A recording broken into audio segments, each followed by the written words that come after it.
Good afternoon, good morning, and good evening to everyone joining from across the country and around the world. My name is Katie Salas, and I'm the Partnerships Director at Represent Women. A very warm welcome to our third annual Democracy Solutions Summit, which is the only democracy summit that features all women experts. Today is Super Tuesday. As I'm sure you know, it's a big day. There's so much going on, especially for a lot of our speakers who are here today. So we really do thank you all so much for taking time to be here with us. And it honestly feels like the perfect time to be talking about voting reform. So today is all about ranked choice voting. And as you may know, ranked choice voting is the fastest growing election reform in the nation. We have 2 statewide and several municipal ballot measures happening this year, which really makes 2024 the biggest year yet for ranked choice voting. Today, we will hear directly from women leaders themselves about RCV in Alaska, why investing in voting reform is so important, and about 3 ranked choice voting ballot measures happening this fall. The day will end with actionable takeaways so that you can know exactly how to get involved in this work in your communities. This event is being recorded, and we will be posting it on our website afterwards. And closed captions are available in your Zoom dashboard if you'd like to use closed captions. And to start us off for today, we will be doing a deep dive into our RCV in Alaska with a group of women who really actually need no introduction.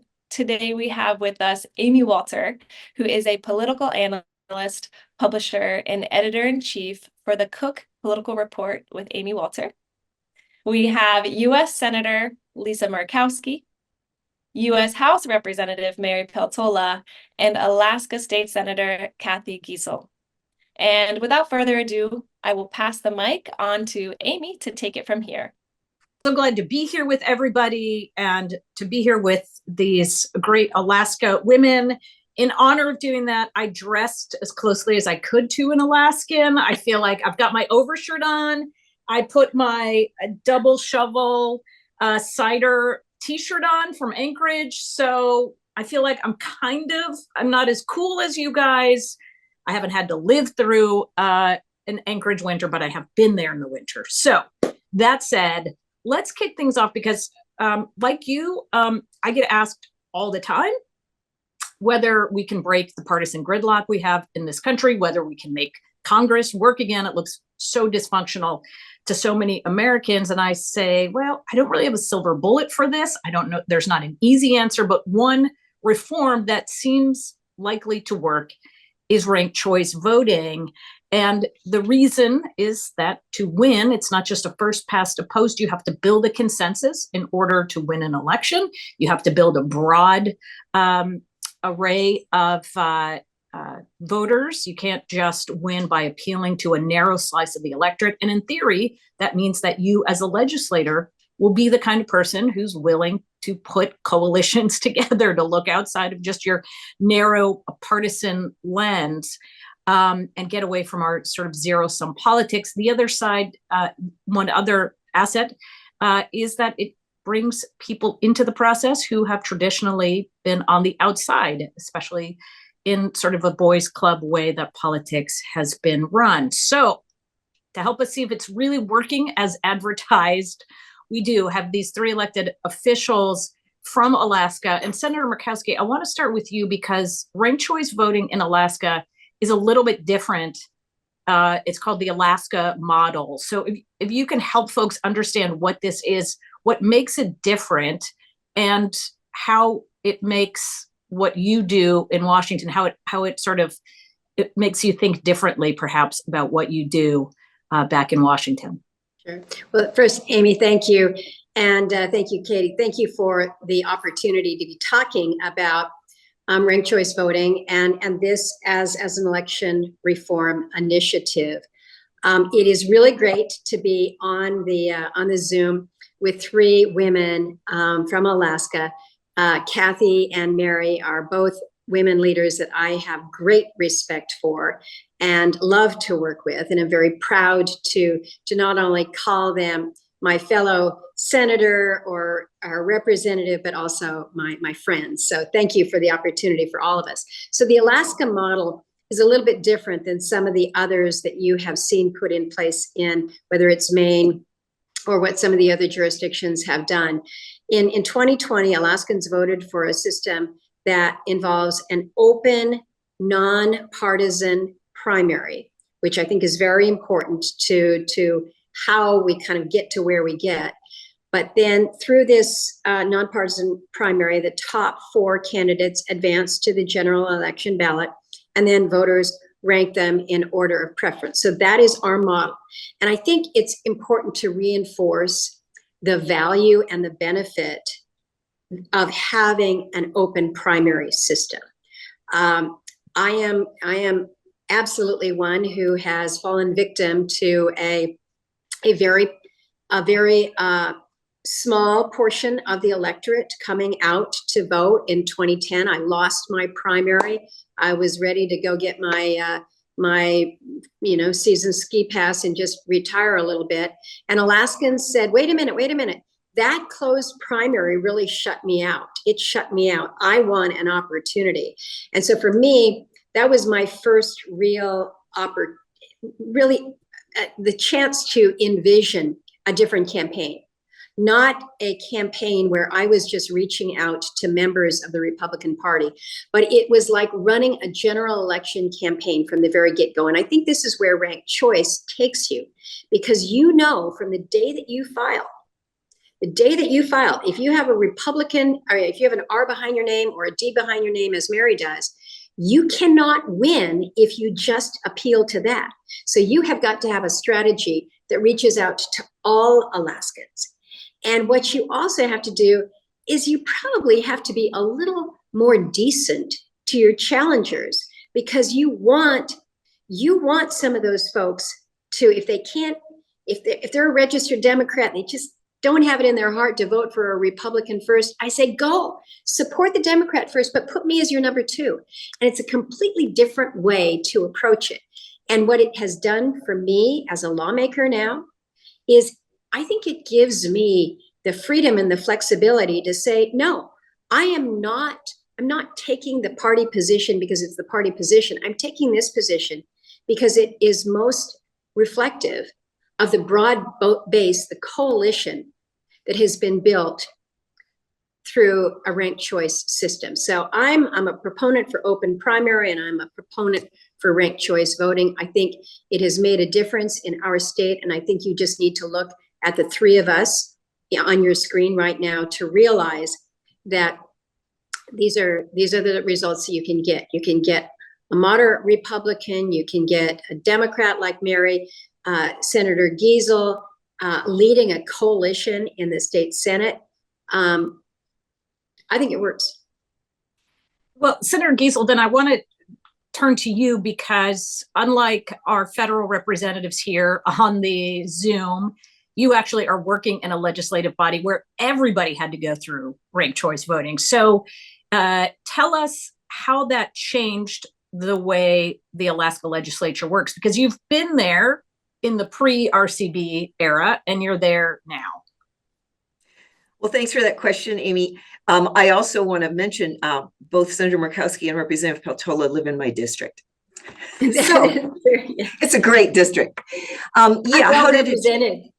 Yes, there you go.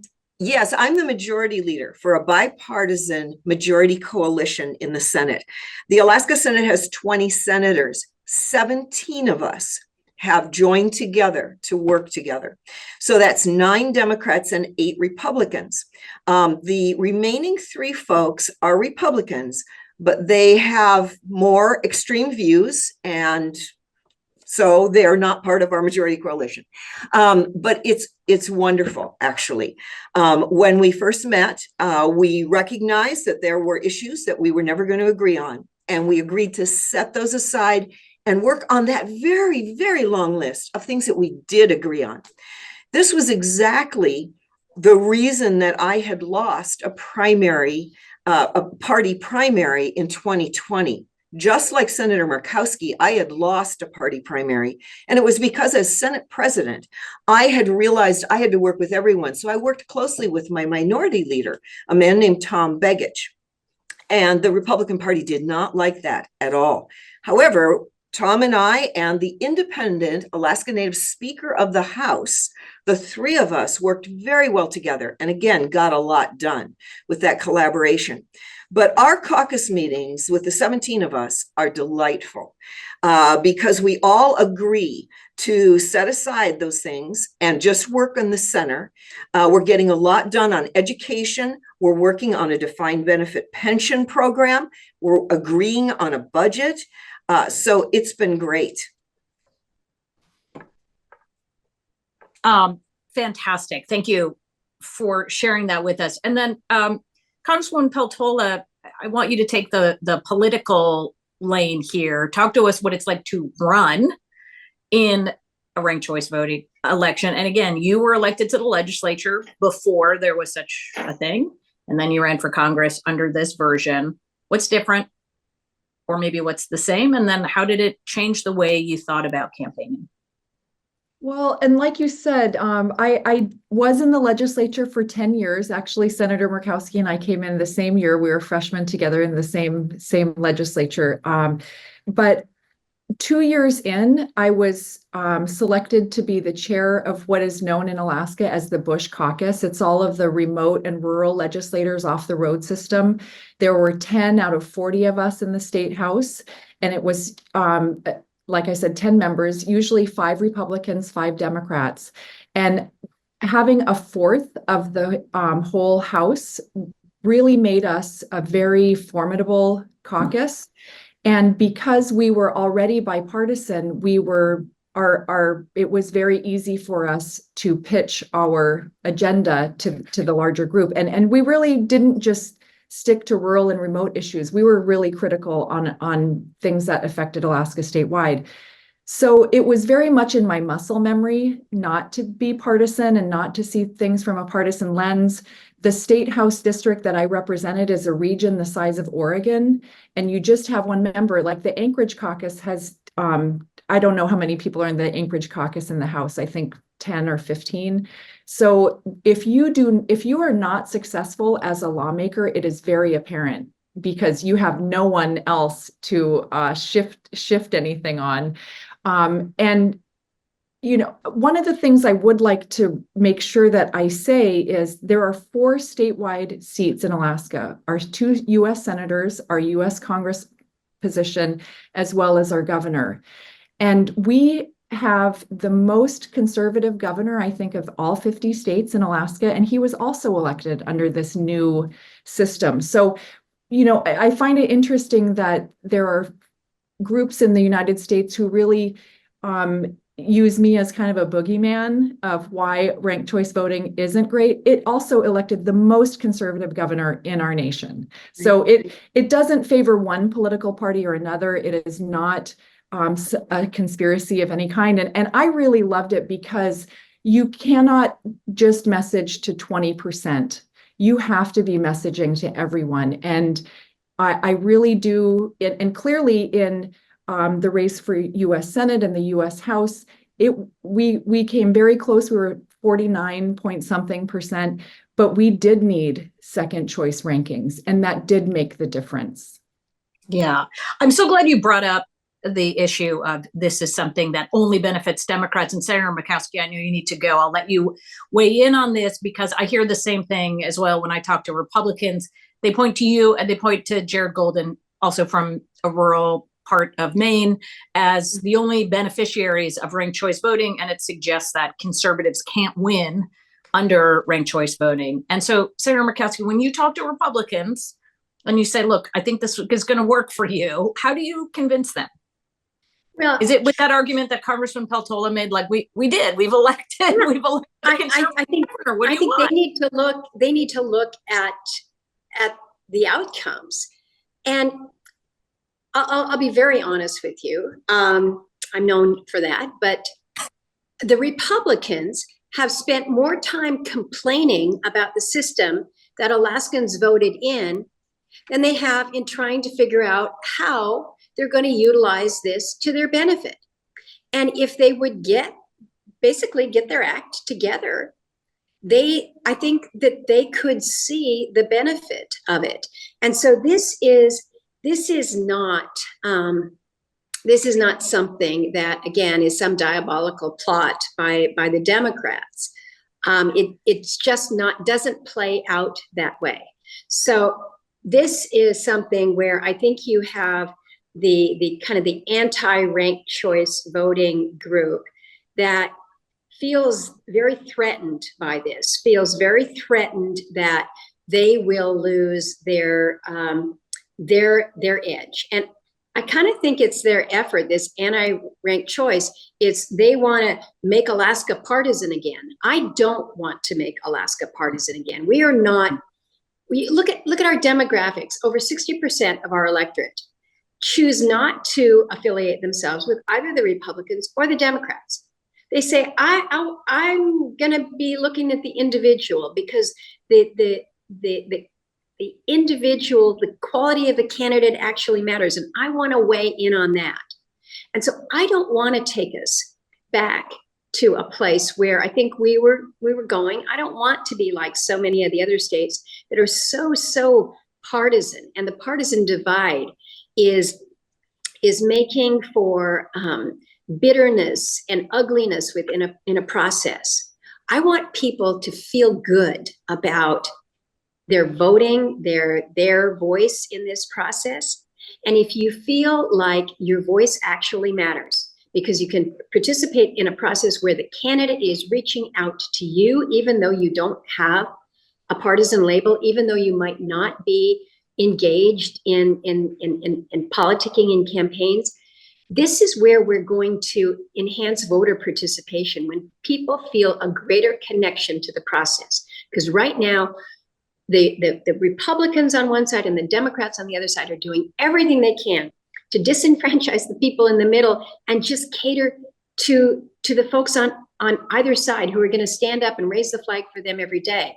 So if you want greater engagement in our electoral process, you've got to figure out ways that we open up the process and that candidates feel that they have got to be more inclusive as they're reaching out, as they're sharing a message. And then when they are elected, in demonstrating that through whether it's coalition leadership, whether it's what we do in the United States Senate, which is we form gangs.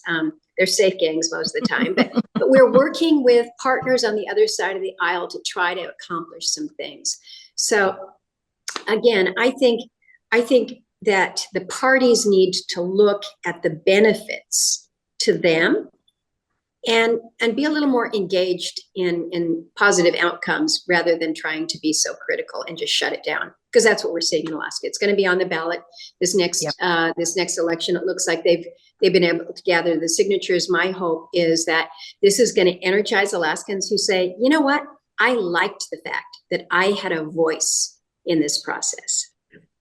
Right. I think thank you for that voice and that perspective. And Congresswoman, would you say that you get that same frustration maybe from the left? That this idea that what this process of ranked choice voting does is it takes out the voices on the left and the right and just leaves us with a bunch of moderates? I have come to understand that individuals within the Democratic Party were vehemently opposed to ranked choice voting because it reduces their power. And it won't be a surprise to anyone. The establishment Democrats, I did not have a single establishment Democrat who supported me when there were 48 candidates. And many people were trying to convince me not to run because it was two other people's time that they had paid their dues. One of the people has never served a second of public service in his life. The other person moved to Alaska my first year in the legislature. So I know that I've paid my dues. And I personally don't know all of the aspects of the Democratic platform. And I'm sure that is disconcerting to many very deeply Democratic folks who really their identity is from their political party. My identity is not, no party is part of my personal identity. And I really look at things as an Alaskan. And I think most Alaskans see the world that way. They see themselves first as an Alaskan. They see the challenge and then how are we going to find solutions? And this is perfectly reflected in the fact that our state house and state senate are tripartisan. And Senator Giessel, talk to us about that too. This wait your turn idea, which again is said a lot to women and to other people who traditionally have not been represented well at the electoral level. Are you seeing, and again, it's only been one election, but that people were brought in to the legislature who probably would not have been able to make it through a traditional process, not even because of their ideological, where they fit on the spectrum, but that they were from a community that's like, well, you're not really part of us. Well, speaking to the women candidate question, we found in this last election cycle in 2022, more women ran as candidates than in the 5 previous election cycles put together. This open primary and ranked choice voting blew the doors open for all kinds of people. We do have additional ethnic diversity now in our legislature. Genevieve Mina is a Filipino woman that was elected. Maxine Dilbert, or Dibert, pardon me, I mispronounced her name, is another Alaska Native woman that came to the legislature. Luki Tobin, she is an African-American, joined the Senate. And then, of course, my good friend, Elby Gray Jackson, a veteran legislator. She's been here a couple cycles, another African-American woman. So it was great. And, to Senator Murkowski's point about reaching out to everyone, that was something that I was really delighted to do this last election cycle, because as Senator Murkowski said, this was like a general election. I didn't get that voting or that walking list, that tells me who's behind every door. I knocked on every single door and it was delightful. I talked to people I never would have talked to before. And of course, the classic example of the open primary is I knocked on one door and the man opened the door. He immediately recognized me because I had already served for 10 years. And he looked at me and he said, "Oh, you've knocked on the wrong door. I'm a Democrat. I'm a super voting Democrat. You've knocked on the wrong door." And so I just smiled and said, "Oh, no, sir, you're exactly who I want to talk to." So we had a great conversation. We identified where we did not agree, but that list of where we did agree in the middle just made so much difference. And I said that to a lot of people who said, "Well, I'm a Democrat. I've never voted for a Republican." I said, "Well, vote for that Democrat. She's a wonderful woman, but if you have a second choice, I would be honored to have your second vote. And that is what brought me clearly to the 50%. In fact, I won by, I think it was about 16 percentage points. But it really does force the candidates to be more authentic as well with people. Here's where I stand. This is really my view, because when I knock on the door, I don't know what their biases are. They're just another Alaskan, and I'm talking to them as another Alaskan. That is such an important point, and Congresswoman Peltola can probably address this, because she works in a body where so many of her colleagues were elected by a tiny fraction in a primary, maybe 5,000-10,000 people, and they now represent a district of 750,000-800,000 people, and they never have to face a bigger, broader electorate than that very tiny slice.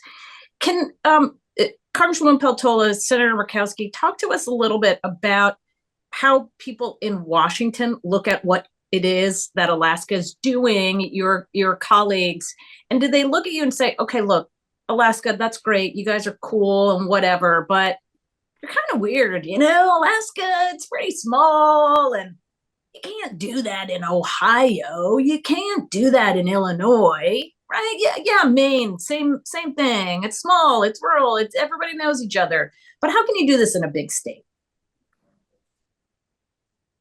Well, the way that you do it in a big state is you got to start. You got to try it, and you're seeing that happen in some of these states where you've got some cities that have adopted it. Yeah. So maybe it plays out. New York had its own issues, but you got to start something. And I think this is where I'm really, really very proud of Alaska and the leadership role that we have taken.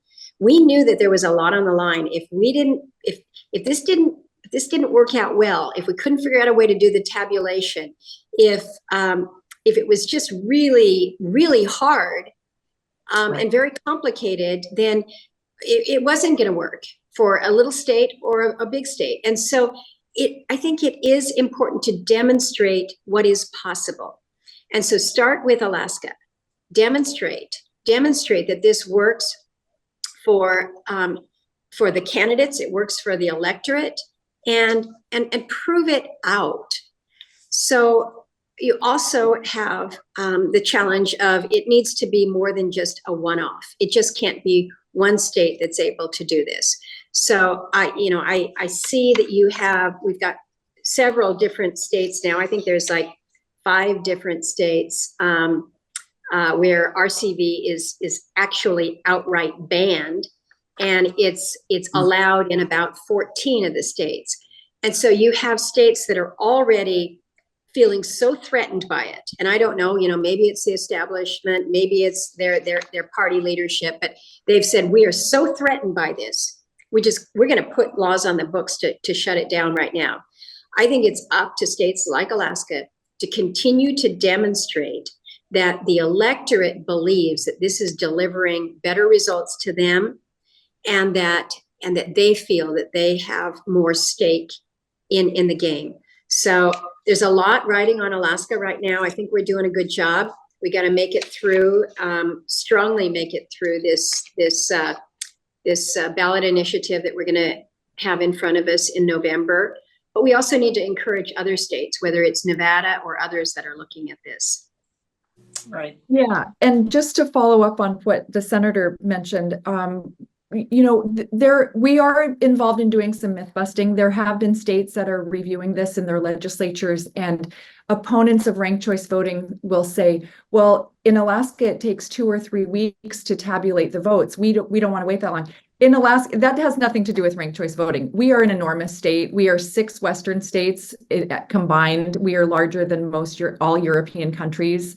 And we rely on mail planes and things like that. Another kind of nuance, I think, where Alaska is different is our state runs our elections. And I understand many lower 48 states is each county. So there would have to be additional work done with each county to make sure that it's administered in the same way. But I really think that this is going to help preserve our democracy, because rather than having candidates who are really catering to fringe elements, and then the whoever wins out of the general from the 2 fringes is then sent to Washington, D.C., and not of a mindset of collaboration and cooperation. So I'm really looking at ranked choice voting, or systems like ranked choice voting with open primaries, as the ends to really trying to help heal our nation. I mean, our US Senate is a one vote margin. On the House, it changes week by week, but I think we're 3 or 4 delta between the minority and majority. But I just think it's so important that we get our arms around how to go forward, so we don't just have fringe people holding up the process.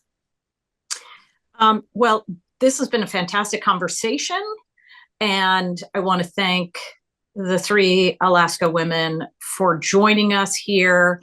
And obviously we will be following not only your races, but the ballot initiative this fall. And with that, I'm going to throw it back to Katie, who's going to continue with the programming. Thanks so much. Thank you. Yes, thank you. Thank you so much again to Amy Walter, Senator Murkowski, Representative Peltola, in-state Senator Giessel. What a treat to hear directly from you all about your own experiences with ranked choice voting and ranked choice voting in Alaska. People hear from us, ranked choice voting advocates all the time, but it truly is such a special treat to hear directly from you all.